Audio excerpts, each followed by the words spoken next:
আসসালামু আলাইকুম, সবাইকে স্বাগত জানাচ্ছি নতুন আরও একটি ভিডিওতে।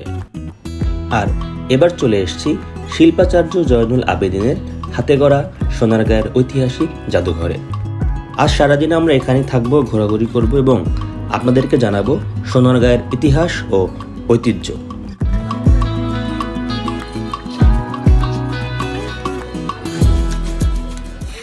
সোনারগাঁয়ের জাদুঘরের প্রধান গেটের প্রবেশ মূল্য মাত্র 50 টাকা আর বিদেশিদের জন্য 100 টাকা। তবে আপনি যদি বড় সর্দার বাড়ি প্রবেশ করতে চান তাহলে আপনাকে গুনতে হবে আরও 100 টাকা।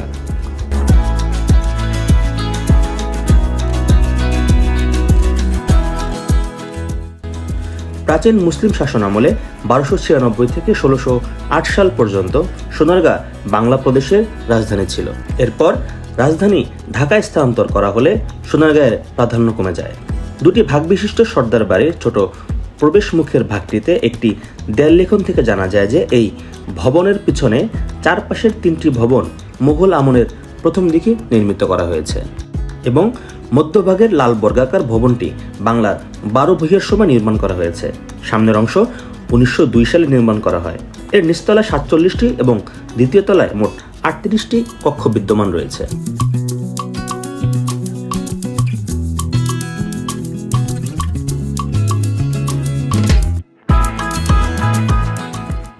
কথিত রয়েছে পুরনো বড় সর্দার বাড়ি নির্মাণ করেছেন ঐশ্বর্যকান্ত সাহা সর্দার নামের এক ব্যবসায়ী।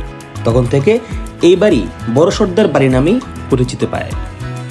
ইমারতের সন্দেহে বোঝা যায় 1330 ও 1308 সালে লেখা থাকলেও অনুমান করা যেতে পারে এর মূল নির্মাণ কাজ শুরু হয়েছে প্রায় 600 বছর আগে।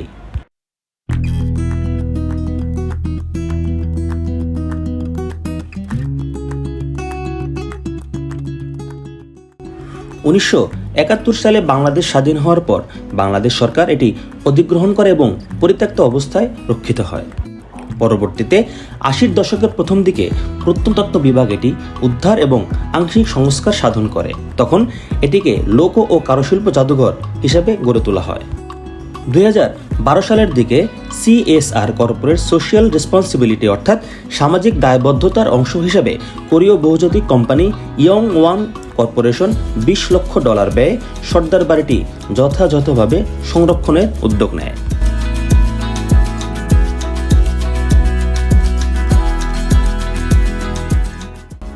সাতাশ 400 বর্গফুটের এই বাড়িটির সামনে এবং পিছনে রয়েছে দুটি বড় বড় দিঘি এবং এর কক্ষগুলিতে রাখা হয়েছে প্রাচীন বাংলায় হারিয়ে যাওয়া স্মৃতিচিহ্ন, রাখা হয়েছে প্রাচীন গ্রাম বাংলার মানুষের তথা কৃষক, কামার, কুমার, তাঁতি ও জেলে থেকে শুরু করে প্রায় সকল শ্রেণী পেশার মানুষের নিত্যদিনের ব্যবহার্য নানান আসবাবপত্র।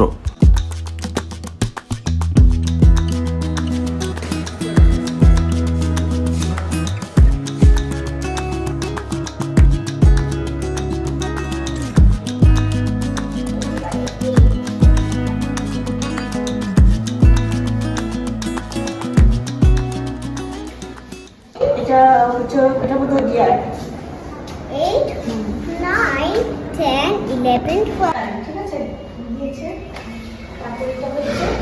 তারপর এটা হয়েছে এভাবে করে।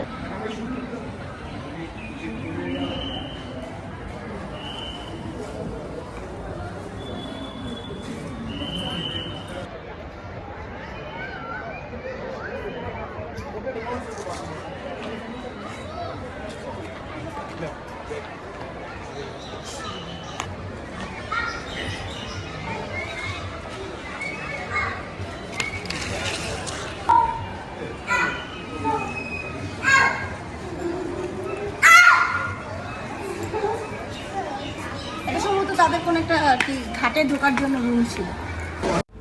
আবহমান গ্রাম বাংলার লোক ও সাংস্কৃতিক ধারাকে বিকশিত করার জন্য 1975 খ্রিস্টাব্দের 12ই মার্চ শিল্পাচার্য জয়নুল আবেদিন সোনারগাঁয়ের ঐতিহাসিক পানাম নগরের একটি পুরনো বাড়িতে প্রতিষ্ঠা করেন বাংলাদেশ লোক ও কারুশিল্প ফাউন্ডেশন। পরবর্তীতে 1981 খ্রিস্টাব্দে 150 বিঘা আয়তনের এই কমপ্লেক্সে খোলা আকাশের নিচে বাংলার প্রকৃতি ও পরিবেশে গ্রামীণ রূপকেন্দ্রিক বাংলাদেশের সাধারণ মানুষের শৈল্পিক কর্মকাণ্ডের পরিচয় তুলে ধরতে শিল্পাচার্য জয়নুল আবেদিন এই জাদুঘর উন্মুক্ত পরিবেশে গড়ে তোলার প্রয়াস নেয় এবং বাংলাদেশ লোক ও কারুশিল্প ফাউন্ডেশন কমপ্লেক্সটি প্রায় 100 বছর পুরনো সর্দার বাড়িতে স্থানান্তরিত করা হয়। প্রতি বছর জানুয়ারি 14 থেকে ফেব্রুয়ারি 14 তারিখ পর্যন্ত প্রায় 1 মাস ব্যাপী বাংলাদেশ লোক ও কারুশিল্প ফাউন্ডেশনের উদ্যোগে একটি মেলার আয়োজন করা হয়। আমরা যে সময় ওখানে গিয়েছিলাম তখন মেলার সময়ই ছিল।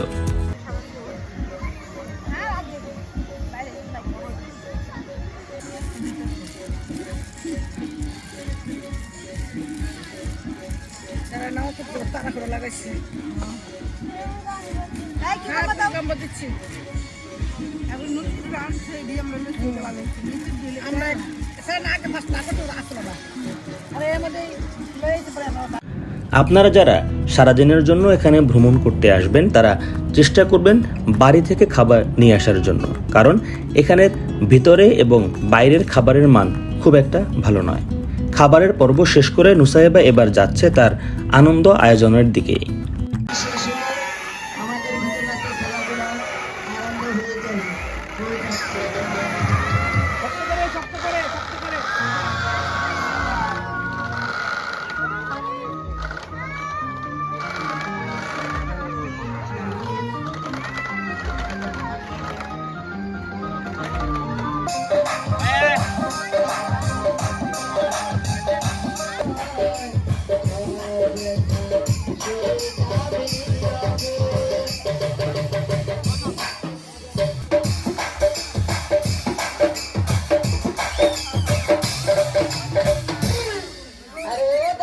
সবাইকে সালাম দেন। আচ্ছা দাদা গো, আপনি যে একতারা নিয়ে এলেন, কোথায় আপনার বাড়ি? সোনারগাঁয়। আচ্ছা দাদা, হ্যাঁ না, আপনার নাম যেন কি?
এক মাস ব্যাপী এই মেলার সময়টাতে এলে আপনি এখানে গ্রামীণ একটি ছোঁয়া পাবেন। এখানে সব ধরনের খাবার এবং আনন্দ আয়োজনের সবকিছুই রয়েছে এই মেলার সময়টাতে।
দেখতো গান গাইতে দেখতো ভিডিও করে রাখো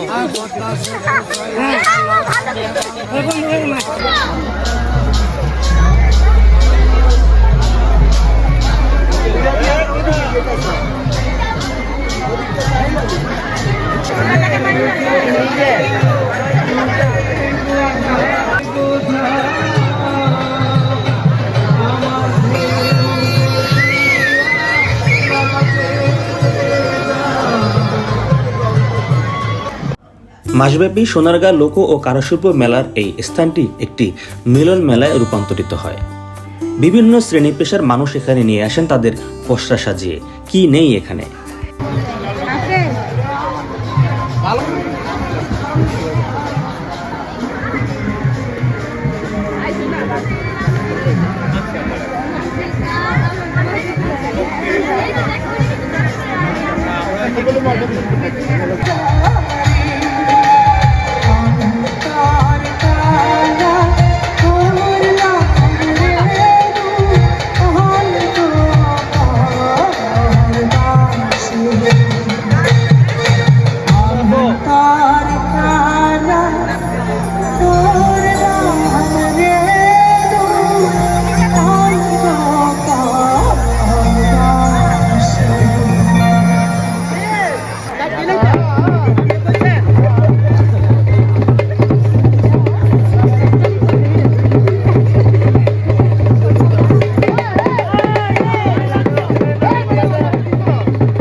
ঐতিহ্যবাহী এই গ্রামীণ লাঠি খেলা দেখতে দেখতে আজকে এখান থেকে বিদায় নিচ্ছি। আশা করি খুব শীঘ্রই দেখা হবে নতুন আরও একটি ভিডিওতে। সেই পর্যন্ত সবাই ভালো থাকবেন, সুস্থ থাকবেন। আসসালামু আলাইকুম।